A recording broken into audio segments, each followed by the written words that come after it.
Right, next up, big news. Frosthaven, which is a massive expansion for Gloomhaven, is coming next year to Kickstarter. Ben, I would imagine you have been digging into this one. Oh my god, yes. I cannot wait. So this is from Isaac Childress of Cephalofair Games, and obviously he made one of the biggest games that has ever existed on the tabletop, Gloomhaven, both literally and figuratively. And now he just wants even more money by creating Frosthaven. So this is going to be a new, massive, big box expansion, or sort of standalone or expandalone, I guess that's the kind of word you'd use, for the Gloomhaven universe. It's going to come with a whole bunch of new characters. Obviously, a lot of them sort of secret and boxed away, and some of them available to play with straight away. You've also got a whole bunch of new scenarios, new missions. You've got a whole mass of new items and everything. And basically, it's going to be an entirely new way for you to dive in and play Gloomhaven from that sort of baseline. So if you don't want to go back and play the original Gloomhaven, you can just go and pick this one up and start playing the game. And one of the big things he says is that he wants to try and make this a really big sort of adventure for everyone, both sort of starting out from the beginning and also those that have played through the original Gloomhaven and completed all the scenarios and that kind of thing as well.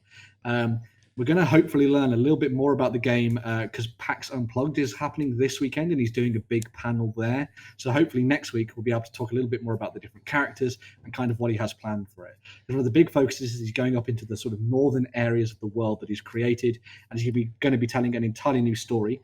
And one of the focuses around that is the idea that there's going to be a lot more interesting stuff to do with the kind of factions that exist there. So as well as just being able to go out and fight all these different factions, there may also be a little bit of diplomacy in the mix as well, a little bit more of a role-playing element, which would be kind of cool. So we'll have to see how it all pans out and comes together.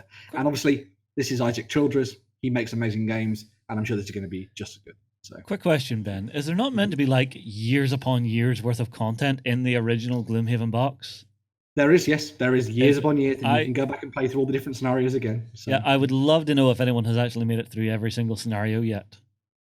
Just because there was apparently meant to be that much stuff in there. Yeah. My group, we're probably maybe 3 or 4 missions away from the final sort of main quest, I think. But there is still loads and loads of different scenarios in the book that we haven't even touched or looked at, and that's not discounting all the fact that we've gone off on branching narratives as well. And there's also the replayability of doing random scenarios too. So if you just focus on the main quest, a little bit like if you're playing a video game, you can sort of power towards the end, as it were, but there is still a lot of content just in the main original Gloomhaven box to play through. So this is going to be one that people might pick up and just sort of amalgamate with everything they've already got to try and make an even bigger collection. So. What's the other thing that's in the post there?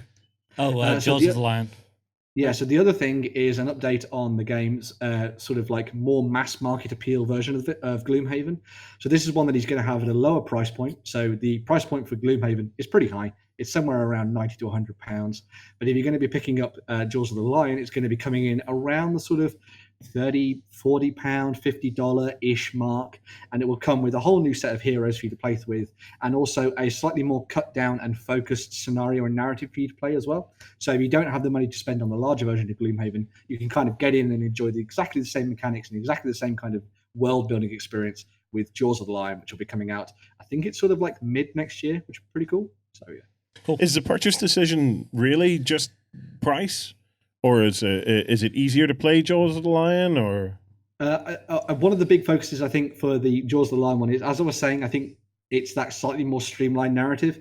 So maybe if you've looked at Gloomhaven and thought the whole branching thing and having to go through all those different missions to try and find the sort of main quest is a little bit too daunting for you, the kind of more streamlined nature of what you get with Jaws of the Lion might be the sort of defining factor of why you pick that up rather than picking up the core Gloomhaven. Which sounds interesting, because when you talk to me about hundreds of stuff, I'm sitting thinking, I will never get the time. Could I commit to play all of that? Whereas you give me this cheaper option where I can dip in and go, well, I will have a bit of that flavor because I like the look of it, but I can't justify the big price because I know I'm never going to go through all the content that's in the book. Well, I mean, like there are sometimes whenever you look at a massive game and go, yeah, there's a ton in there, I just can't get through it, even if for the money it is a good deal. So sometimes whenever you look for games, you're looking to go, I want to drop, what, 40 quid on a board game this month? It's only a good deal if you can get the use out of it. Yeah. Yeah.